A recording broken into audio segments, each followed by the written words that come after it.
अस्सलाम वालेकुम नाज़रीन, मैं हूँ सलवा हसनैन। आप देख रहे हैं सूर्या न्यूज़। आइए नजर डालते हैं आज की अहम खबरों पर। Karachi bureau chief journalist Mohammad Farooq Bardu Qadri central police office Karachi में यौम तकरीम शहदाए पाकिस्तान तकरीब का इनेकाद किया गया। आईजी सिंध गुलाम नबी मेमन ने शहदा की यादगार पर फूलों की चादर चढ़ाई और फातह ख्वानी की। इस मौका पर पुलिस के खसूसी दस्ते ने शहीद सलाम पेश किया। बाद से आईजी सिंध तकरीब में शरीक शहदा की फैमिलीज में घुल मिल गए और उनमें तोहफे वगैरह तकसीम किए। आईजी सिंध ने मीडिया टॉक में अपने तासरात का इजहार करते हुए शहदा की तकरीब में शिरकत और ताउन पर मीडिया का शुक्रिया अदा किया। उन्होंने कहा कि आज की तकरीब का मकसद अमन की राह में शहदा के लाजवाब कुर्बानियों को याद करना और उनकी तकरीब के जज्बे को अमर करना और यादगार बनाना है।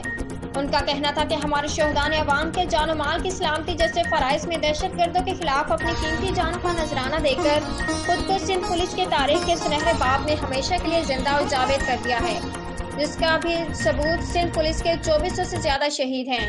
उन्होंने कहा कि अवाम और क्रिमिनल्स के दरमियान पुलिस एक शीशे पिलाई हुई दीवार की मानंद खड़ी है, लिहाजा पुलिस जितनी मजबूत होगी क्रिमिनल्स दहशत गर्दों के हौसले पस्त होंगे। उनका कहना था कि कानून नाफिज करने वाले तमाम अदारों ने भी सिंध में अमन के कायम में कुर्बानियां दी हैं। उन्होंने कहा कि हमारे दीन के मुताबिक शहदा जिंदा हैं। महकमा पुलिस में शहीद के बच्चों को मेरिट की बुनियाद पर 2 मुलाजमत दी जाती हैं।